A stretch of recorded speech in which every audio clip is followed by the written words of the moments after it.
The hum of the engine was the only constant sound as I navigated the familiar Dallas streets. It had been a mundane Tuesday evening. Soccer practice for Lily, a quick grocery run, and now, the drive home. But tonight, a sudden, almost impulsive decision nudged me to take a different route.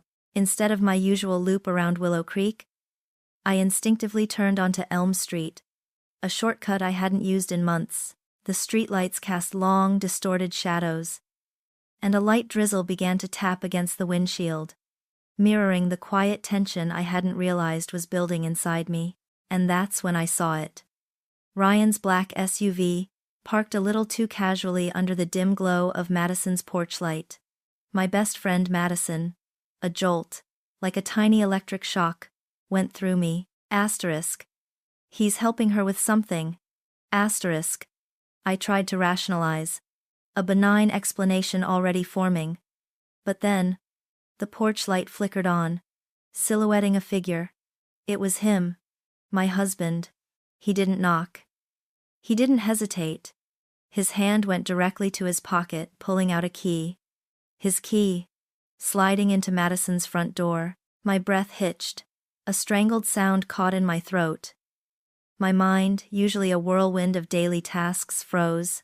Confusion warred with a sickening twist in my gut, quickly giving way to a cold, hard horror. For a split second, a primal urge to scream, to honk, to tear down the street and demand answers pulsed through me.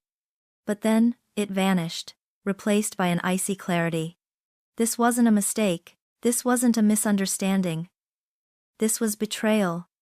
Stark and undeniable. Unfolding right before my eyes. The world tilted, not metaphorically, but as if the very ground beneath my tires had given way. My hands, still gripping the steering wheel, felt alien, detached. Every nerve ending screamed not with pain, but with a horrifying emptiness. The rain, now a steady drumming, seemed to mock the torrent of emotions that had been abruptly cut off inside me, leaving a sterile, burning void. Asterisk. How long? Asterisk. The question echoed in the cavern of my mind, alongside fragmented images of shared laughter, whispered promises, and the countless small acts of tenderness that were now poisoned, retroactively tainted. The betrayal wasn't just a moment, it was a redefinition of my entire past. My vision blurred, not from tears, they hadn't come yet, but from a profound, guttural tremor that shook my entire being. I shoved the gear into park, the sound deafening in the sudden silence of the car. My legs felt like lead, yet propelled me forward. I didn't knock. I didn't call out. I simply let my own key, a key I'd used countless times to enter Madison's house as a trusted friend, slide into the lock. The click was impossibly loud. The living room was bathed in the soft glow of a single lamp. A half-empty bottle of red wine and 2 glasses on the coffee table. Ryan stood near the fireplace, one hand still reaching for Madison, who was perched on the edge of the sofa, her hair slightly disheveled. Their faces, caught in the sudden draft from the open door, were a tableau of guilt and terror. Ryan's eyes, usually so confident, were wide, panicked. Madison, always so composed, looked like a deer caught in headlights, her perfectly manicured hands flying to her mouth. "Tiffany! What? What are you doing here?" Ryan stammered, his voice cracking, the pathetic attempt at normalcy dissolving instantly. "What am I doing here?" My voice was a low growl, foreign even to my own ears. I stepped further into the room, the key still dangling uselessly from my numb fingers. "I saw you, Ryan. I saw you walk in, with your key, into her house." I pointed a trembling finger at Madison. "My best friend's house, in the middle of the night." Madison, tears already streaming, managed a choked sob. "Tiffany, please, it's not what it looks like. Don't you dare!" The words exploded from me, shattering the fragile silence. "Don't you dare try to lie to me, Madison. Not after all this." My gaze hardened, locking onto Ryan. "How long, Ryan? How long have you been sleeping with her?" He took a step back, his eyes darting between me and Madison.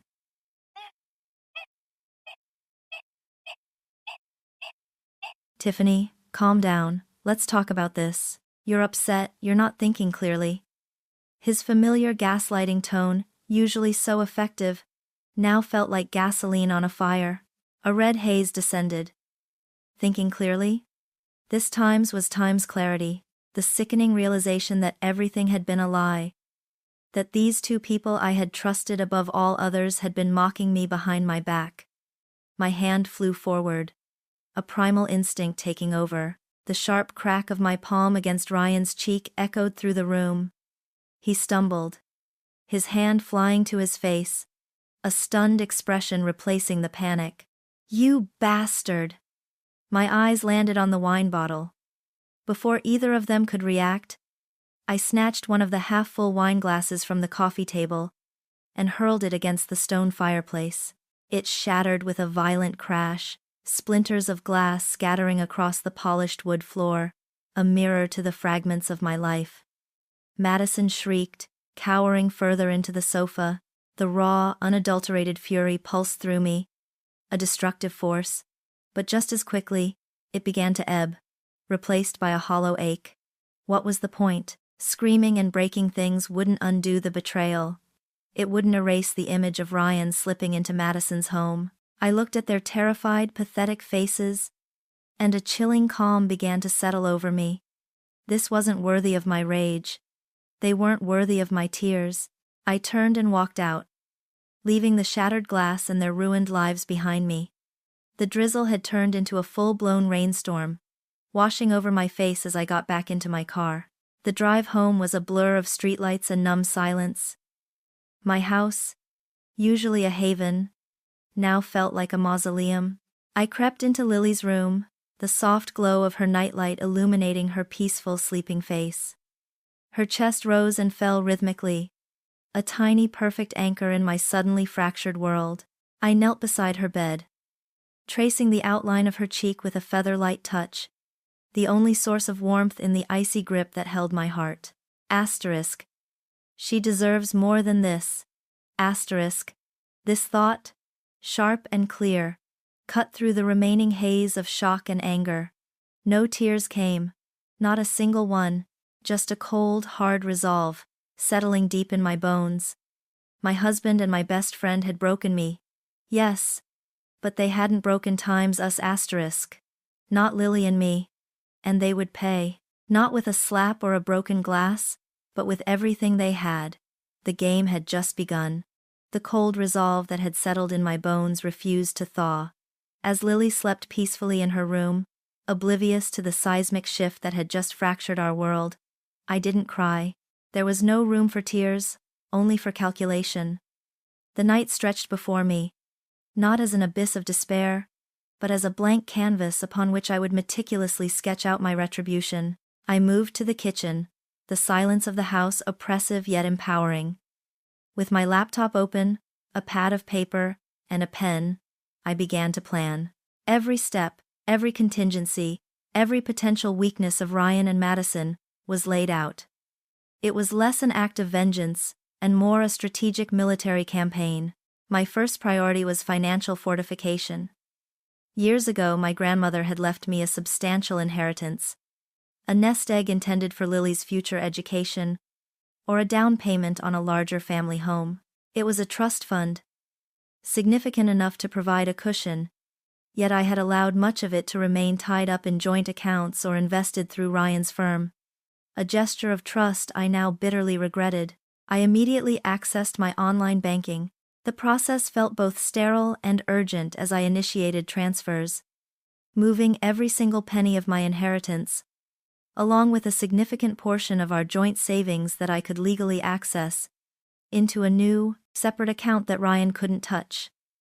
The digital confirmation email felt like a silent victory, the first brick in my fortress of independence. I also made a mental note to pull all financial records, credit card statements, and investment portfolios from our home office. Everything that could prove Ryan's income, assets, and spending habits. Next, I needed an army. Or at least a highly skilled general, I spent hours researching divorce attorneys, specifically those known for their aggressive tactics in high-net-worth cases involving infidelity. I wasn't looking for a mediator or a kind listener. I needed a shark. Someone utterly ruthless who saw justice not as an ideal, but as a battlefield. My criteria were strict. A proven track record of winning sole custody for mothers, an ironclad reputation for asset division, and absolutely no tolerance for gaslighting or intimidation tactics. I filtered through dozens of firms, cross-referencing names with legal reviews and news articles about high-profile cases. I narrowed it down to 3, each with formidable reputations, and began drafting emails, requesting confidential consultations. The thought of entrusting my future, and Lily's, to a stranger was daunting. But the image of Ryan's panicked face and Madison's tears spurred me on. I needed someone who would relish tearing them apart. As dawn began to paint the sky in hues of gray and pink, I moved quietly through the house. Packing wasn't about sentiment, it was about survival. I grabbed essentials for Lily and myself: clothes, her favorite stuffed animal, a few books, her necessary medications. I packed only what we could carry discreetly in a single trip. My parents lived a few towns away, their home a sanctuary I knew I could count on. Explaining the sudden move to Lily without revealing the devastating truth required a delicate touch. "We're going on a little adventure, sweetie," I would tell her, "to Grandma and Grandpa's house for a while. A change of scenery." She was young enough that a new environment, especially one filled with doting grandparents, would feel exciting rather than alarming. The thought of shielding her from this ugliness was my unwavering compass. The first frantic call from Ryan came just before noon. A jarring buzz that made me jump. His name flashed across the screen. A ghost from a life that was already dissolving. I stared at it, my finger hovering over the green answer button. But then I remembered the cold resolve, the promise I'd made to myself and Lily.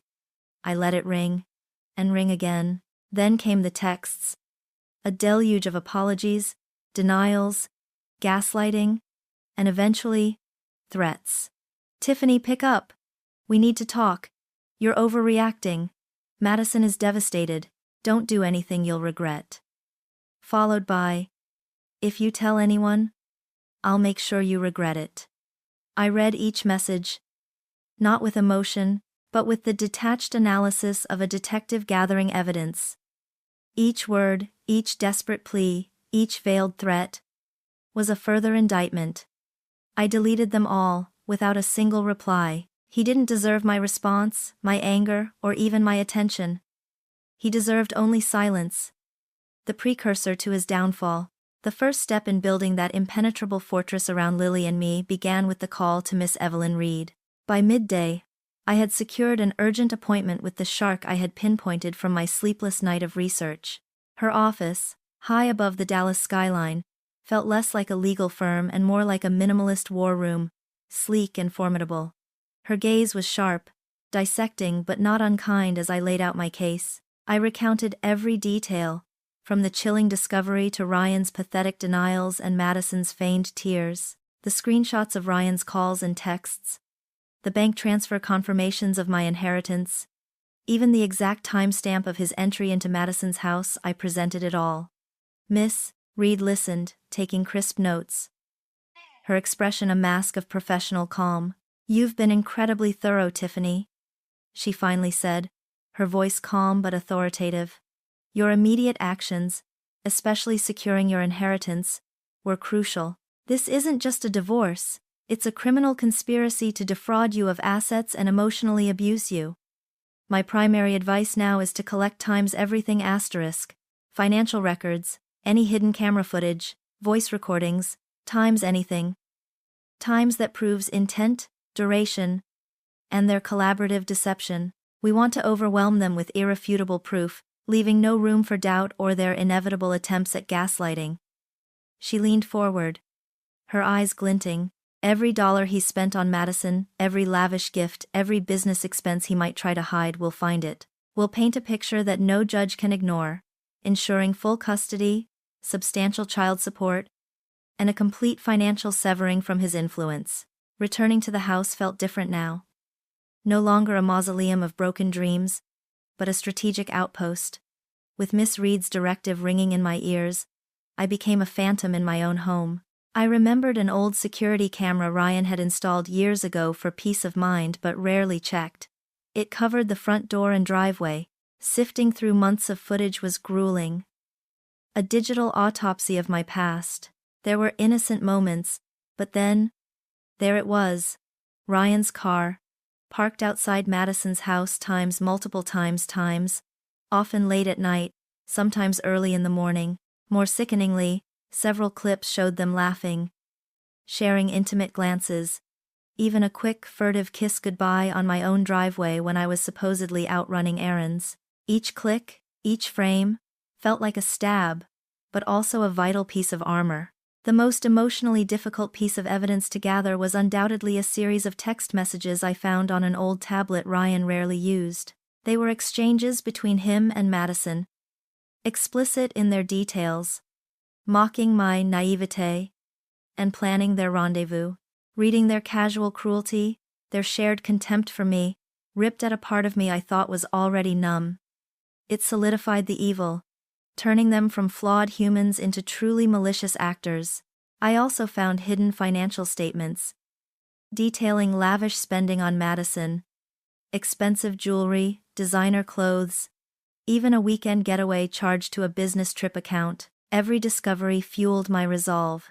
My parents, bless their hearts, had been a rock. When I finally confessed the full, brutal truth, their faces crumpled. A mirror of the disbelief and pain I had first felt. My mother hugged me so tightly I thought my ribs might crack, tears streaming down her face, murmuring, "My poor baby, my poor baby." My father, usually stoic, simply sat, jaw clenched, his eyes burning with a silent fury. "He will pay for this, Tiffany," he said, his voice low and dangerous. "Every last cent. We will make sure of it." My sister Sarah was equally outraged. "I always knew Madison was a snake, but Ryan? This is a new low even for him." She immediately offered to stay with Lily whenever I needed to meet with Miss Reed or gather more evidence, fiercely protective. Their unwavering encouragement wasn't just comforting. It was empowering. It reminded me that I wasn't alone, that I had a formidable support system ready to stand by me. Maintaining a sense of normalcy for Lily was paramount amidst this internal storm. Our days at my parents' house were structured around her. Playtime, story time, cuddles. I explained her father's absence as, "Daddy has to work very far away for a little while." It wasn't entirely true, but it was a truth she could grasp without the crushing weight of adult betrayal. She missed him, of course, asking, "When is Daddy coming home?" My heart ached each time, but I gently reiterated our adventure, distracting her with new toys, visits to the park, and the constant, loving attention of her grandparents. My parents were brilliant, making sure she felt utterly adored and secure. She was oblivious to the quiet hum of legal strategizing that permeated my calls with Miss Reed, or the late-night sessions I spent sifting through digital debris. She was my anchor, my reason for fighting, and I would protect her peace at all costs. And Ryan? He continued his pathetic dance of desperation. His calls escalated from apologetic pleas to thinly veiled threats, then to outright accusations, trying to paint me as the unstable one, the greedy one. Each message, each voicemail, was a gift to Miss Reed. She had advised me, "Do not respond, do not engage, let him speak, let him dig his own grave." Every outburst, every irrational accusation, every lie will only further demonstrate his character, or lack thereof. To the court, I diligently saved every single communication. I imagined him, pacing in his increasingly empty house, wondering why I was silent, why I wasn't crumbling. He thought my silence was weakness, despair. He couldn't have been more wrong. My silence was the sound of a trap being set, its jaws wide open, waiting. He was providing me with all the ammunition I needed, completely unaware that with every frantic attempt to contact me, He was only tightening the noose around his own neck. He was writing his own conviction, his silence, a tactical retreat from the relentless assault of my unread messages, was eventually broken by a subtle shift in strategy. A text from Ryan popped up 2 weeks after my move. Not with an apology, but an invitation. Mom's hosting a family dinner on Saturday. She wants us all there. We need to talk, Tiffany. Properly. The implied we still grated, but the undercurrent of desperation was palpable. He probably thought this was his chance to corner me, to leverage the family card, to gaslight me into submission within the confines of his parents' familiar, judgment-filled dining room. He saw a trap. I saw an arena. I accepted. The intervening days were a meticulous choreography of anticipation. Lily was happily ensconced with my parents, oblivious to the storm brewing. I spent hours with Miss Reed, refining my presentation, ensuring every piece of evidence was perfectly organized, categorized, and easily accessible on a sleek, discreet tablet. It wasn't about drama. It was about precision. Saturday arrived, overcast and cool, a fitting backdrop for the cold, calculated performance I was about to give.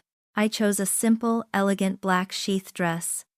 Understated, powerful, and utterly devoid of anything that might hint at distress or victimhood. My hair was pulled back in a severe, low bun, my makeup minimal but flawless. I looked in the mirror, not seeing the Tiffany who had cried on Madison's shoulder, but a woman forged in fire, her eyes reflecting an unshakable resolve. There would be no tears tonight, no histrionics, only facts. Ryan's parents' sprawling house, usually a hub of boisterous laughter and familial warmth, felt steeped in an unnerving quiet when I arrived. Ryan answered the door, his eyes wide with a mixture of relief and apprehension at seeing me. He looked thinner, his usually impeccable suit slightly rumpled, a telltale sign of stress. Madison, to my utter lack of surprise, was already there, perched awkwardly on a dining chair, nursing a glass of sparkling water. Her usual vivaciousness was replaced by a pallor, her gaze flitting nervously between Ryan and me. Ryan's mother, Susan, rushed over, enveloping me in a tight, tearful hug. "Tiffany? Darling? Thank goodness you're here. We've all been so worried." Her eyes pleaded, already anticipating the emotional labor she'd have to perform. Ryan's father, Robert, a stern, traditional man, offered a tight-lipped nod. Ryan's sister, Brenda, usually a close confidant, offered a tentative smile, her confusion evident. The air was thick with unspoken tension, everyone waiting for someone to break the ice. Dinner was a charade of forced pleasantries. Small talk about Lily's school and the weather hung heavy in the air. I ate mechanically, my tablet resting innocuously in my lap beneath the table. Ryan, emboldened by my silence, tried to subtly steer the conversation. "Tiffany and I have just had a little misunderstanding lately. You know how marriages can be, but we're working through it." He even reached for my hand, a gesture I easily deflected, placing it firmly on my lap. This was my cue. "Actually, Ryan," I said, my voice calm, clear, and cutting through the clinking of cutlery like a surgical blade. "There's no misunderstanding. There's only undeniable truth." I smoothly retrieved the tablet and placed it on the pristine white tablecloth. Every eye at the table snapped to it. "You wanted to talk properly, so let's talk." I tapped the screen, and the first video clip began to play. It was the security footage from my own driveway, dated 3 months prior. Ryan's SUV pulling up, Madison emerging from the passenger seat. A quick, furtive kiss goodbye on my property. Right before she slipped away into the night, Susan gasped, her hand flying to her mouth, her eyes fixed on the screen. Then on Ryan. Robert's face went rigid, his jaw clenching. Brenda stared, disbelieving. "This," I continued, my voice unwavering, "is just the beginning." I swiped, displaying a series of text messages between Ryan and Madison. Asterisk. "She's so oblivious, babe. Just keep telling her you're working late at the office?" Asterisk asterisk. Our little secret makes it all the sweeter, doesn't it? She trusts you implicitly. Asterisk. The words, once private and venomous, now glowed on the screen for all to see. Madison, who had been shrinking in her chair, let out a small whimper. Ryan lunged for the tablet, his face contorted in a mix of panic and rage. Tiffany, no, stop it, this is slander. I calmly pulled the tablet back. Out of his reach. Slander, Ryan? Is this your text? Or is my phone fabricating your words? Is this your signature on this bank statement? I swiped again, revealing credit card statements detailing lavish expenditures on designer handbags, expensive jewelry, and a weekend trip to Napa, all disguised as business expenses but clearly itemized with Madison's name or locations associated with her. All while you told me we needed to be frugal for Lily's college fund. The dining room erupted. Susan's face was a mask of horror, tears now streaming freely. Ryan, how could you? To Tiffany, to our family. This is disgusting. She turned to Madison, her voice laced with venom. And you, Madison. You sat in my home, ate our food, knowing you were doing this to Tiffany? My son's wife, my granddaughter's mother? Get out. Get out of my house. Robert slammed his fist on the table, the sound echoing through the stunned silence that followed Susan's outburst. I'm ashamed of you, Ryan. Ashamed. I raised you better than to be a lying, cheating scoundrel. His eyes, usually warm, were now cold, filled with profound disappointment. Brenda, tears welling in her own eyes, simply shook her head, unable to meet Ryan's gaze. Ryan, stripped bare of all his pretenses, tried desperately to regain control. She's crazy. She's unstable. She's fabricating all of this because she's jealous. He pointed at me, his voice cracking with a desperate edge. She's just trying to steal everything from me. Jealous, Ryan? I asked, my voice still eerily calm, holding his gaze. Or simply tired of being mocked and betrayed by the two people I trusted most? Does this look like jealousy? Or irrefutable proof of your calculated deception? I turned my gaze to Madison, who was now openly sobbing, her face buried in her hands. And you, Madison, my best friend, my confidante. You broke every sacred trust for a man who would throw you under the bus the second he was caught. Madison mumbled something incoherent between sobs, but no one was listening. Her attempts to speak, to offer some pathetic excuse, were drowned out by Susan's disgusted shakes of the head and Robert's stony silence. Her carefully constructed facade of a successful, elegant woman shattered, revealing the pathetic truth beneath. The family's condemnation was swift, brutal, and unanimous. It was a poetic justice, watching Madison crumble, not under my angry words, but under the weight of her own actions, exposed for all to see, utterly stripped of her dignity and social standing, in the very place she had sought to steal my husband. I had delivered the final blow, not with rage, but with cold, hard evidence, and it had landed with devastating precision. Leaving Ryan's parents' house that night, the satisfaction of their shocked, disgusted faces was potent. But it wasn't enough. Their betrayal wasn't a private affair. It had poisoned my life, our daughter's future, and even Madison's supposed friendship. This wasn't just about their family knowing. It was about the world knowing. My lawyer, Miss Reed, had already paved the way, advising me on the legal ramifications and ensuring any public statements would be fact-based and irrefutable. Designed to expose, not merely to rant. The emotional blow had been delivered. Now it was time for the tactical strike. The truly devastating weapon in my arsenal was a video clip I'd stumbled upon weeks earlier, while sifting through old files on Ryan's laptop. He hadn't deleted it, probably because he saw it as a testament to his charm. It was an impromptu recording, clearly taken by Madison, of Ryan at some low-key gathering, probably after a few too many drinks. He was holding a glass of whiskey, a smug grin plastered across his face as he recounted stories, one of which was about how easy it was to keep Tiffany wrapped around his finger. His words were chillingly specific. She thinks she's so smart, but I have her completely figured out. Just tell her she's doing great, make a big show of being supportive, and she'll hand you anything, her inheritance, her trust, her entire life. She's a sheep. I'm the shepherd. She times needs times me. And that, my friends, is power. Total control. Without her ever suspecting a thing. He even mimed pulling puppet strings, a grotesque pantomime of dominance. The clip wasn't long, maybe a minute and a half. But it perfectly encapsulated his deceit, his contempt, and his blatant abuse of my trust. It was the ultimate nail in his coffin. A self-incriminating monologue that showed the real Ryan beneath the polished facade. With Miss Reed's guidance, I crafted my social media posts not as emotional tirades, but as factual disclosures. I didn't need to add hyperbole. The evidence spoke for itself. My first post was simple. Direct. A picture of Lily and me, smiling, accompanied by a caption. It spoke of unforeseen changes and the difficult decision to prioritize my daughter's well-being and my own integrity.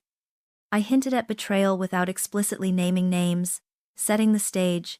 Then, 24 hours later, the second wave. I uploaded a carefully edited collage of the security footage, showing Ryan and Madison together. The timestamps undeniable. I included screenshots of some of the less explicit, but still damning, text exchanges, blurring any truly sensitive details to protect Lily. My caption was concise. Sometimes, the people you trust most are the ones who betray you deepest. This is my truth. This is what I've fought to protect my daughter from.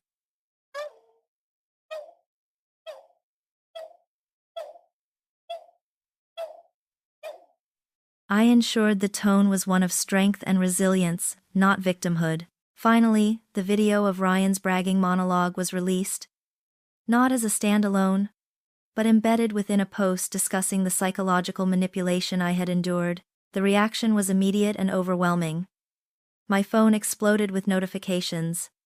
Friends, acquaintances, and even strangers flooded my comment section and direct messages. The outpouring of support for me was staggering. Tiffany, I always knew something was off. You are so strong, Mama. We're here for you. Ryan and Madison are disgusting. Many recounted their own stories of betrayal, finding common ground in my pain and resilience. But the condemnation for Ryan and Madison was even fiercer. People they knew, colleagues, even clients, began openly expressing their disgust. Comments like, "Is this how you conduct your business, Ryan? Disgraceful." And, "Unbelievable, Madison, you call yourself a friend? Shame on you," started appearing. Within hours, the story had been picked up by local news blogs. And the video of Ryan bragging about his control became viral content. It was everywhere. My story was no longer just mine. It was a rallying cry for anyone who had ever been underestimated or betrayed. The professional fallout was almost instantaneous. Ryan's real estate firm, built on a reputation of trust and community involvement, saw a precipitous drop in client inquiries. I heard through the grapevine that a major development deal he had been courting for months abruptly pulled out, citing irreconcilable differences in core values and a significant breach of public trust. Madison, a freelance event planner who relied heavily on her social network and pristine image, found her entire calendar wiped clean. Clients canceled, citing unforeseen circumstances or simply loss of trust and reputation. Her social media accounts, once curated showcases of her glamorous life, became cesspools of public shaming. Trolls and former clients alike flooded her posts, demanding refunds and publicly denouncing her character. Their reputations, once carefully constructed, were shattered, reduced to digital dust by their own hubris. And my strategic exposure, watching their carefully constructed worlds crumble under the weight of their own actions, wasn't just satisfying. It was deeply empowering. For so long, I had lived under Ryan's shadow, allowing him to define my worth, to control my narrative. Now, I was taking it all back. Every comment of support, every shared post, Every message of solidarity solidified my conviction. I wasn't just a scorned wife. I was a woman who had faced unimaginable betrayal and found the strength to fight back. Not with vengeance, but with calculated truth. This wasn't just about winning a divorce. It was about owning my story, reclaiming my voice, and demonstrating that my silence had never been weakness, but a prelude to a powerful roar. The narrative was finally mine, and I was writing their ending. Ryan's reaction to my public exposé was swift, clumsy, and utterly predictable. A frantic, ill-advised attempt to wrestle back control of a narrative already beyond his grasp. His social media platforms, once a testament to his curated success, became battlegrounds for his desperate counteroffensive. He churned out vague, victim-blaming statements about unfounded accusations and a vindictive ex-wife driven by greed. Each post more transparently hollow than the last. His lawyer, a considerably less formidable opponent than Miss Reed, launched a volley of cease and desist letters, brandishing threats of defamation lawsuits and attempting to discredit me by painting me as mentally unstable, emotionally manipulative, and fabricating evidence to extort him. They tried to frame me as a bitter woman lashing out, a caricature of female rage. But their words were toothless against the ironclad truth. Miss Reed merely chuckled, dismissing their bluster as a desperate Hail Mary pass. "We have the evidence, Tiffany. Let them scream, it only makes them look weaker, more desperate." My silence, fortified by her unwavering confidence, was my most potent counter-argument. A brick wall against their pathetic efforts. His professional world, once a shining beacon of ambition and carefully constructed alliances, began to collapse with shocking speed. The loss of the prestigious Lakeside Lofts development, a multi-million-dollar luxury condominium project that was meant to be his crowning glory, sent seismic shockwaves through the Dallas real estate community. Major investors, spooked by the public scandal and the explicit video of his bragging, pulled out, leaving him not just with a void in his portfolio but with mounting debts and a rapidly deteriorating reputation. Smaller, long-standing clients, once loyal, swiftly followed suit, unwilling to associate their properties with his now toxic brand.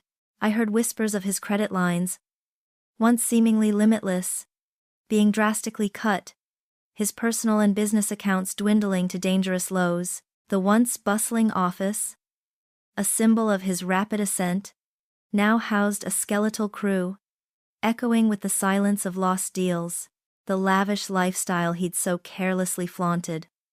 The bespoke suits, the extravagant dinners, the exclusive country club memberships, all were slowly but surely stripped away, leaving him financially gasping for air. He was bleeding money, and there was no tourniquet strong enough to stop the hemorrhage. And then, inevitably, Madison turned on him. Her own career, built on a foundation of shallow glamour and precarious social connections, had imploded even faster than Ryan's. Event cancellations, the relentless public shaming, and the total social ostracization had left her isolated, unemployable, and utterly financially desperate.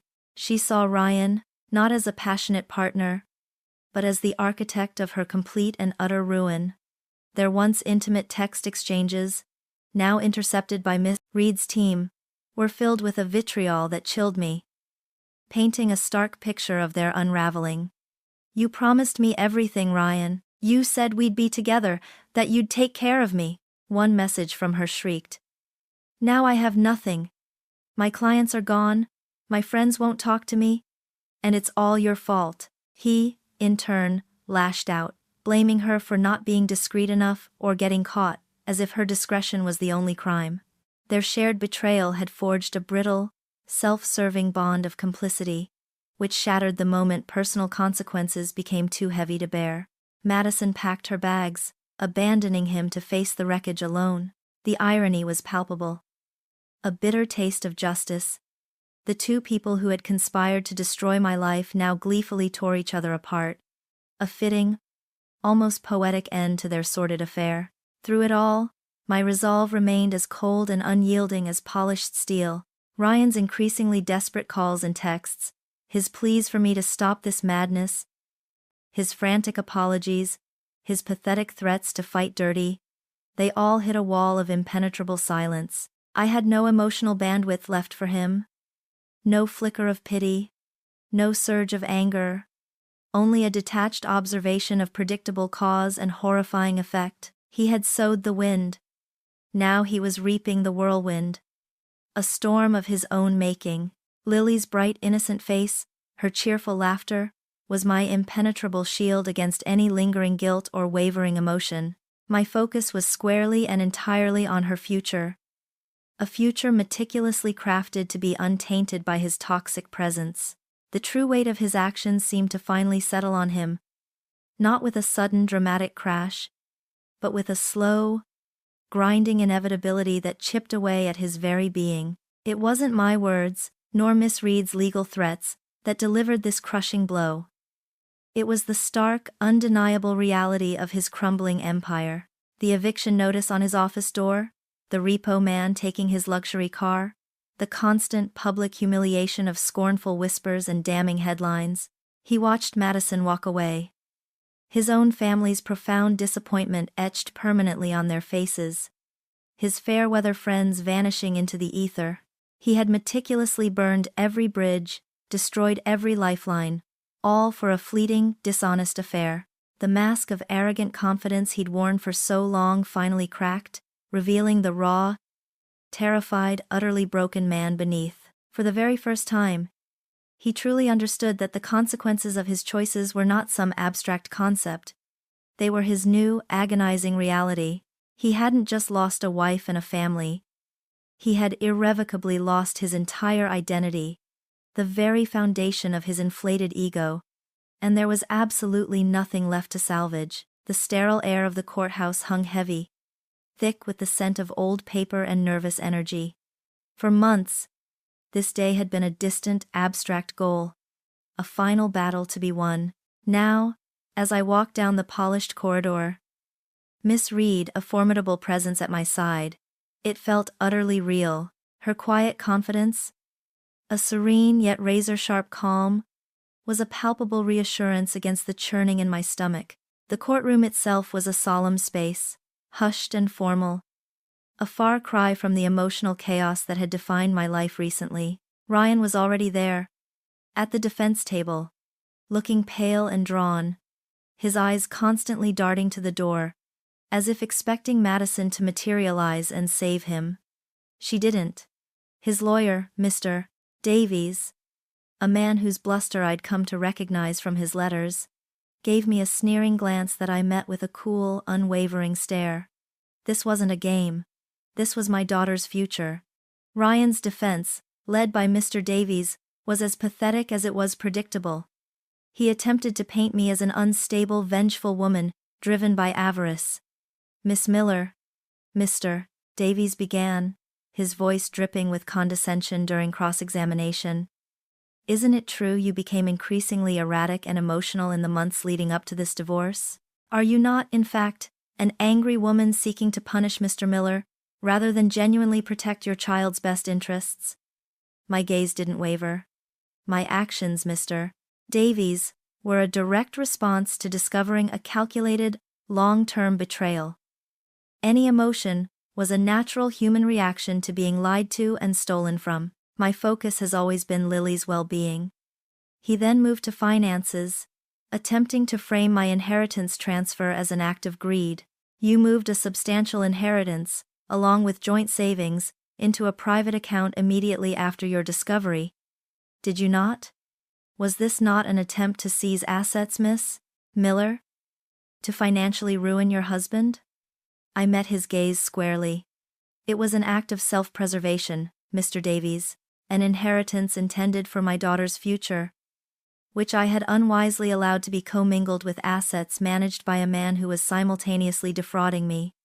He tried to discredit my social media campaign, and these highly public, damaging posts, were they not designed solely to humiliate Mr. Miller and Miss Johnson?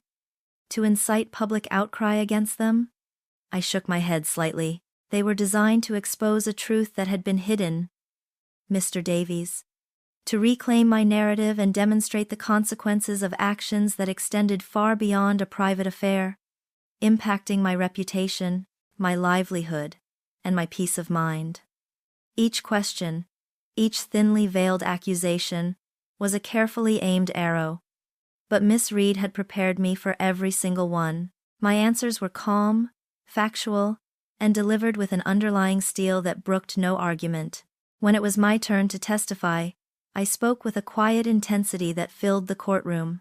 I recounted the chilling discovery, the confrontation, Ryan's gaslighting, the meticulous planning, the family dinner exposé, and the subsequent public shaming, all with unwavering truth. I allowed my voice to reflect the raw pain of betrayal, but never the hysteria they expected.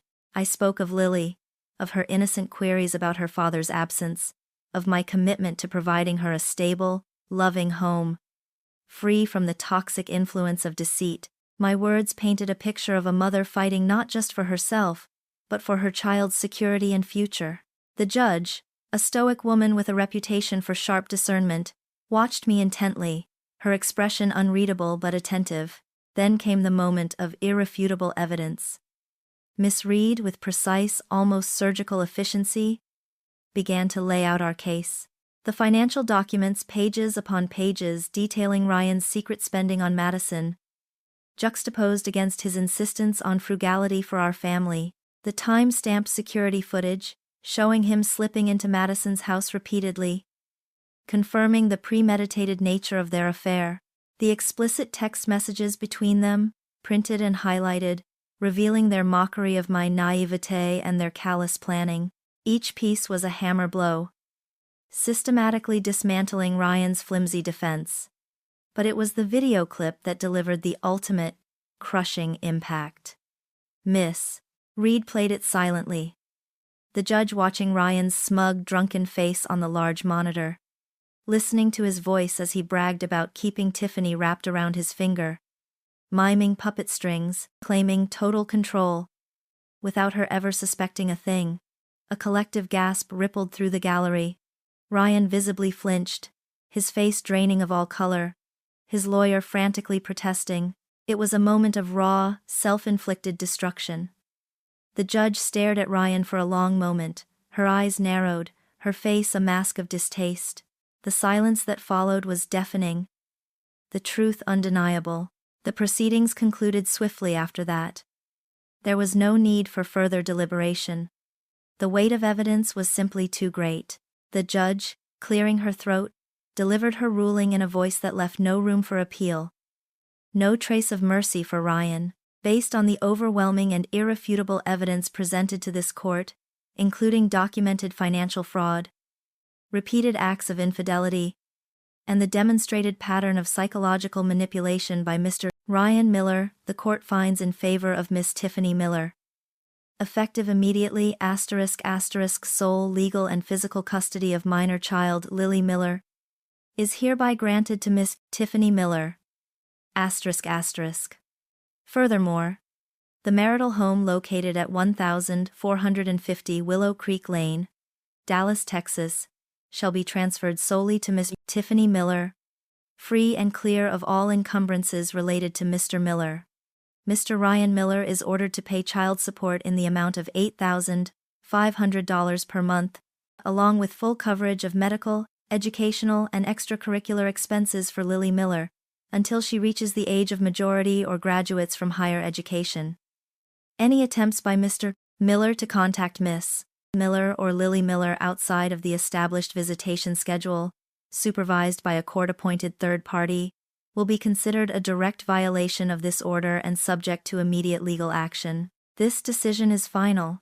A wave of profound relief, so immense it almost buckled my knees, washed over me. It was done. The judge's gavel struck the wood with a sharp, resonant thud, sealing Ryan's fate and affirming my triumph. It was the sound of justice, the sound of freedom, the sweet, undeniable crescendo of vindication. The resounding thud of the gavel was more than just a sound.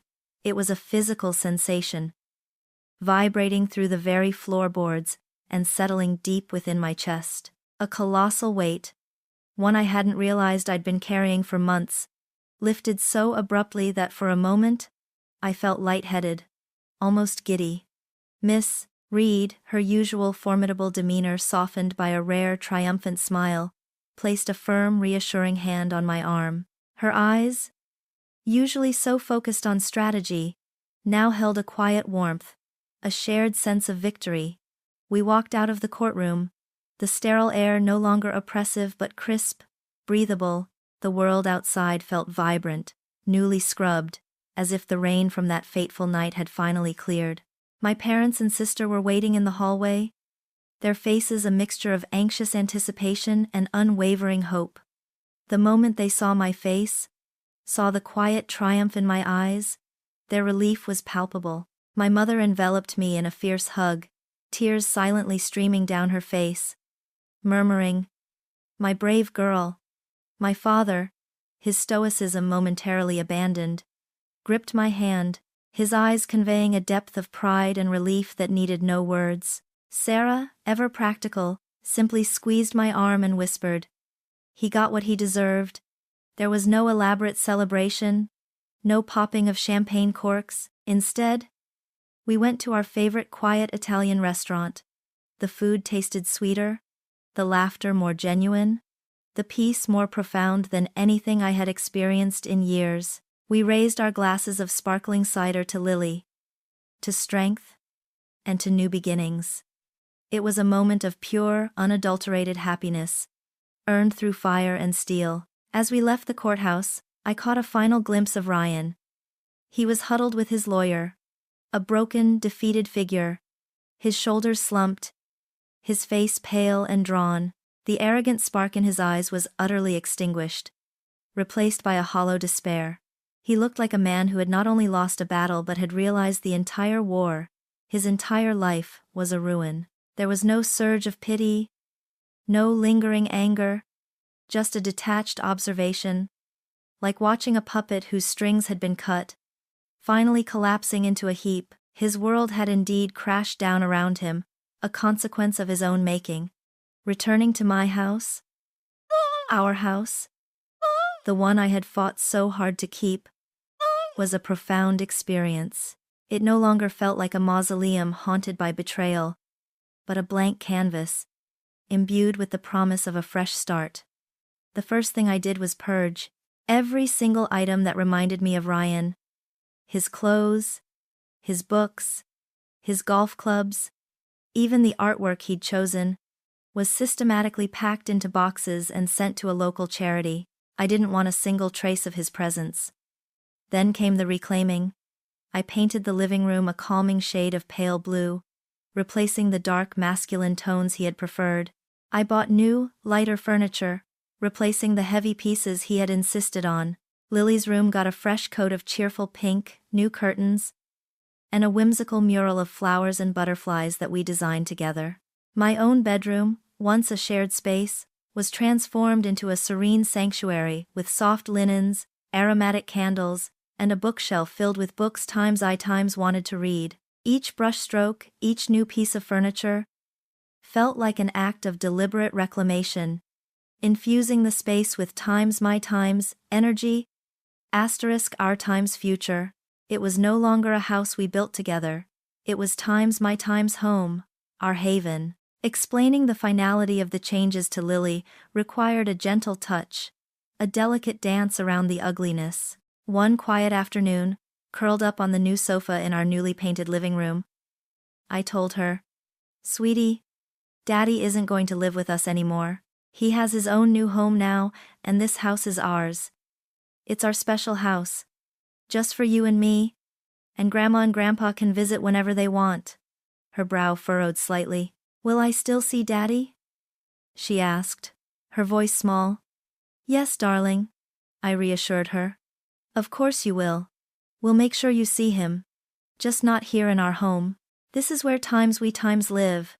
Where we'll make new, happy memories." She pondered this for a moment, then, ever resilient, looked up at me with bright eyes. "Can we get a kitten now that Daddy's gone?" "He always said no." I laughed, a genuine, joyful sound, and hugged her tight.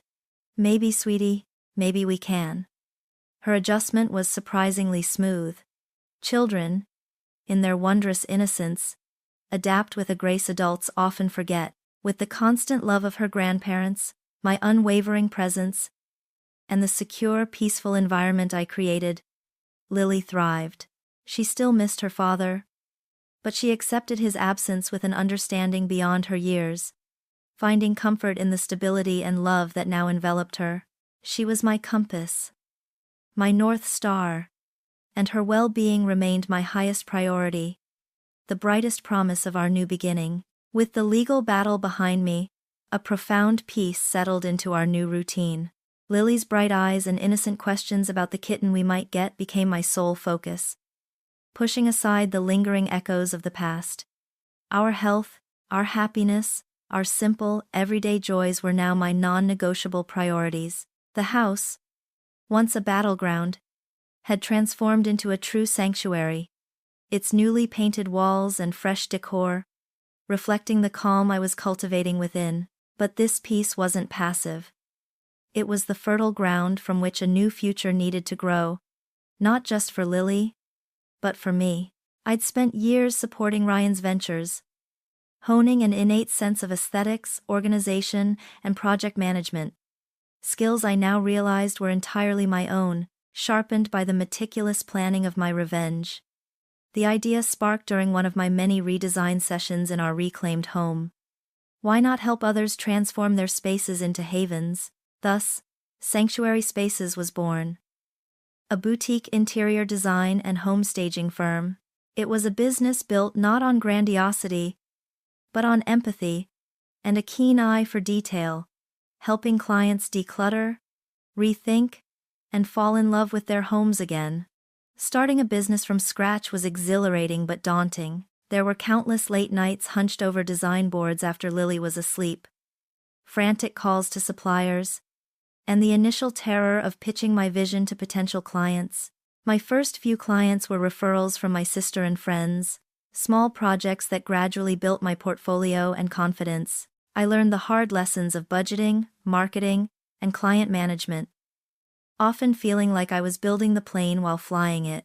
Yet, the first time a client cried tears of joy upon seeing their transformed home, it was a triumph far more meaningful than any legal victory. It was creation, not destruction, and it filled me with a sense of accomplishment I'd rarely felt. Each successful project was a tiny affirmation of my capabilities, a brick laid in the foundation of my new independence. Balancing entrepreneurial ambition with single motherhood was a delicate dance. Lily's school schedule dictated my meeting times, and my evenings were sacrosanct for homework, cuddles, and bedtime stories. My parents, still my unwavering pillars of support, often had Lily for extra hours when a major deadline loomed. Their love an endless reservoir.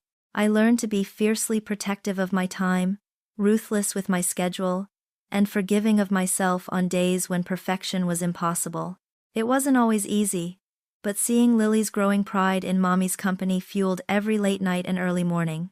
She'd help me pick paint swatches, offering her surprisingly insightful opinions, making it a shared adventure. The process also peeled away layers of superficiality from my life. Old acquaintances who had sided with Ryan, or simply drifted away during my ordeal, were replaced by a new, healthier network. I found kinship with other female entrepreneurs, single mothers, and strong, independent women who celebrated my triumphs and understood my struggles without judgment. My new social circle was smaller, perhaps, but infinitely more authentic and nourishing, free from the toxicity of Madison's insincere friendship or Ryan's manipulative charm. These were friendships built on shared experiences and genuine respect. Beyond the hustle of building a business, I rediscovered parts of myself I had long neglected. I joined a yoga studio, finding solace and strength in the quiet flow of movements, a sanctuary for my mind and body. Long-forgotten sketchbooks reappeared, and I spent evenings doodling, letting creativity flow for its own sake. A simple joy that had been buried under years of domesticity. I started tending a small herb garden in the backyard, finding immense satisfaction in watching life grow and flourish under my care. I even began taking French lessons online, a language I'd always wanted to learn. These were not grand pursuits, but quiet acts of self-care, tiny affirmations of my renewed self-worth. They reminded me that my value was inherent, not derived from a relationship or defined by external validation. I was no longer Tiffany, the betrayed wife. I was Tiffany, the mother, the entrepreneur, the artist. A woman whole and sovereign, building her empire brick by brick, rooted in resilience and soaring with a freedom I never knew I deserved. While my own world flourished, steadily expanding with new purpose and genuine connections, the echoes of Madison's downfall were never far, though increasingly muted by the distance I had placed between us. Her professional and social ruin, as Miss Reed confirmed and the public eye relentlessly documented, was complete.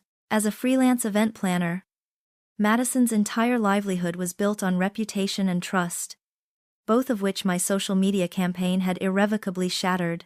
Clients, influential figures, and even former friends abandoned her en masse, viewing her as a toxic liability. Her carefully curated social media, once a testament to her perfect life, transformed into a wasteland of public shaming, a relentless condemnation that made her a pariah, inescapable in its reach. Amidst this public collapse, her attempts to reach out to me were pathetic and desperate. My phone would occasionally flash with a blocked number, or an email would slip through my spam filter, always from an unfamiliar address. They started as thinly veiled pleas for understanding, quickly devolving into self-pitying rants about how unfair my actions were and how everyone was turning on her. There was never a flicker of genuine remorse for my time's pain, for the shattering of our shared history, only for the ruin of her time's life. One email, particularly grating, claimed she was so sorry for what we did, but Ryan manipulated her too. It was a feeble, last-ditch effort to shift blame, to paint herself as a victim. I deleted them all without reply, sometimes without even reading past the subject line. There was nothing left to say, nothing to salvage. Our ties were not merely cut, they were incinerated, leaving no bridge for reconciliation. The absence of genuine remorse in her desperate pleas was a final confirmation of my decision to irrevocably cut her out of my life. It was a stark reminder that the friendship I had cherished, the confidences I had shared, had been built on a foundation of sand, easily washed away by deceit and self-interest. Madison never once acknowledged the magnitude of her betrayal. The depth of the wound she had inflicted. She mourned her lost status, her ruined career, her evaporated social life, all consequences she had created. This self-pity, devoid of empathy for anyone but herself, solidified my understanding that she was, and always had been, incapable of true friendship. My reflections on our toxic friendship became a harsh but invaluable lesson. I had always believed in the purity of our bond, blindly trusting her with my deepest secrets, my vulnerabilities, my very family. The betrayal by Madison was, in many ways, more profound than Ryan's, for it wasn't just a spouse breaking vows, but a friend shattering sacred trust. It taught me about the insidious nature of jealousy, the subtle signs of disloyalty that, in hindsight, I had dismissed. It taught me to scrutinize motives, to value authenticity over superficial charm, and to fiercely protect my inner circle. More importantly, it taught me the power of discernment and the necessity of self-preservation. Some friendships, no matter how long-standing, are not worth saving, especially when they ask you to compromise your dignity or your peace. Madison's downfall, though not an active pursuit for me, was a necessary clearing, a painful but purifying fire that cleansed my life of its most insidious toxin, making room for true, honest connections. I was enjoying a rare, quiet afternoon at my favorite neighborhood coffee shop, the scent of roasting beans a comforting balm. Lily was at a friend's house, and I had seized the opportunity to catch up on emails, a warm mug cradled in my hands. My life, now built brick by solid brick of my own making, hummed with a purpose and peace I had once thought unattainable. The past, though a brutal teacher, felt distantly removed, a closed book I rarely revisited. Then, a shadow fell across my table. I looked up, and my breath caught, not in fear or anger, but in stark, almost scientific surprise. Standing before me was Ryan, or what was left of him. The man who had once exuded an almost predatory confidence, whose bespoke suits had always fit impeccably, was gone. In his place stood a figure whose clothes, a rumpled polo shirt and ill-fitting jeans, hung loosely on a frame that had clearly lost significant weight. His once sharp face was unshaven, lined with stress, and his eyes, once glinting with ambition, were now hollowed, haunted, and rimmed with a profound weariness. He looked not just broken, but utterly depleted, as if the very life force had been leached from him. "Tiffany?" His voice was raspy, a ghost of its former booming self, laced with an unnerving blend of desperation and disbelief. "Is that really you?" I simply nodded, my expression neutral. There was no surge of adrenaline, no quickening pulse, just a cold, analytical observation of his decay. He took a hesitant step closer, his hands twisting together. I've been wanting to talk to you.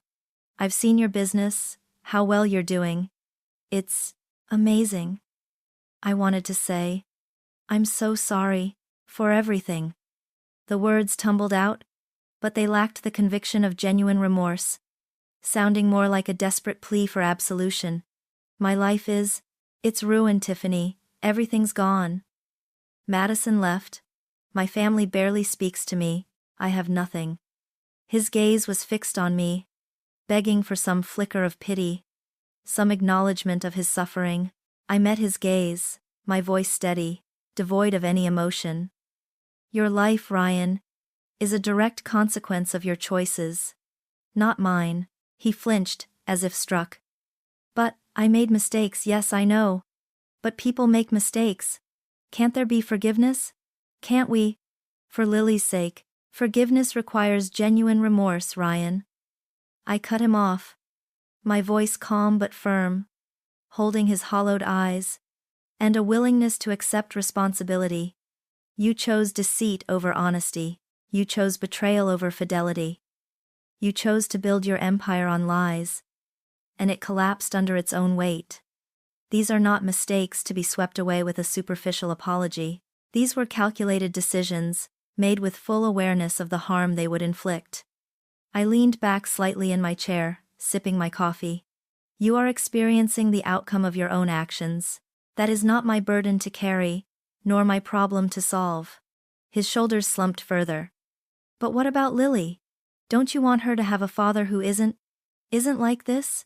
"Lily is thriving, Ryan," I stated, my tone softening fractionally. "But only when speaking of her. She is happy, secure, and surrounded by love, free from the chaos and deceit you created. That is my unwavering priority, and she deserves that peace. Our legal agreement ensures she has a stable environment, and it protects her from the instability you've brought upon yourself. That arrangement, as decided by the court, stands." He looked utterly defeated, his eyes darting around the busy coffee shop, aware of the subtle glances we were attracting. "So, that's it then? You're just done with me? After everything?" "Yes, Ryan," I said, my voice resonating with an unshakable finality. "That's it. Our chapter is closed. You are a footnote in my past, a lesson learned. My future is mine, entirely, and you are not a part of it.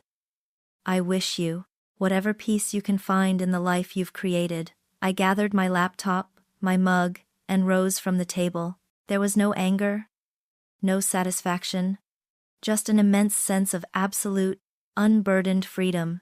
I turned and walked away, leaving him standing there amidst the cheerful bustle of the coffee shop, a ghost in a vibrant new world that had no place for him. I didn't look back. Years had since passed since I last saw Ryan. A fleeting shadow in a busy coffee shop, his brokenness no longer a source of pain or satisfaction, but simply a fact of a past life. The unburdened freedom I'd felt walking away that day had bloomed into a rich, vibrant existence, a testament to resilience and the unwavering power of self-reclamation. My business, Sanctuary Spaces, had not only thrived but flourished beyond my wildest dreams, establishing itself as a reputable firm known for its transformative touch and empathetic approach. Our Dallas office now boasted a small but dedicated team, a bustling hub of creativity and purpose. Lily was no longer the little girl I'd sheltered. She was a bright, articulate preteen, navigating middle school with a grace and confidence that filled my heart. She excelled in art, her canvases bursting with color and imagination, and her laughter, free and unrestrained, was the sweetest symphony in our peaceful home. We'd moved into a slightly larger house a few years back, a space we designed together, a sanctuary truly built on love and quiet joy, a place where her father's absence was a distant, barely remembered echo, replaced by a constant hum of warmth and security. She still saw Ryan, as per the court order, but those supervised visits were perfunctory, his presence a minor blip in her otherwise harmonious life. My personal transformation was perhaps the most profound. The woman who had meticulously planned revenge out of raw pain had matured into someone stronger, wiser, and more authentically independent than I had ever imagined possible. The arduous journey from heartbreak to wholeness hadn't been linear. There were days, especially in the early years, when shadows of the past would try to creep in, but I had built an arsenal of coping mechanisms. Regular therapy had provided tools for processing trauma, daily mindfulness practices anchored me in the present, and a fiercely loyal circle of friends and family reminded me of the enduring power of genuine connection. I had learned to forgive myself for the blind trust I had given, and to channel the anger into constructive energy, building rather than destroying. The bedrock of my new existence was the unwavering power of self-worth. I had come to understand, deeply and irrevocably, that my value was inherent, not derived from a relationship, a title, or anyone else's perception.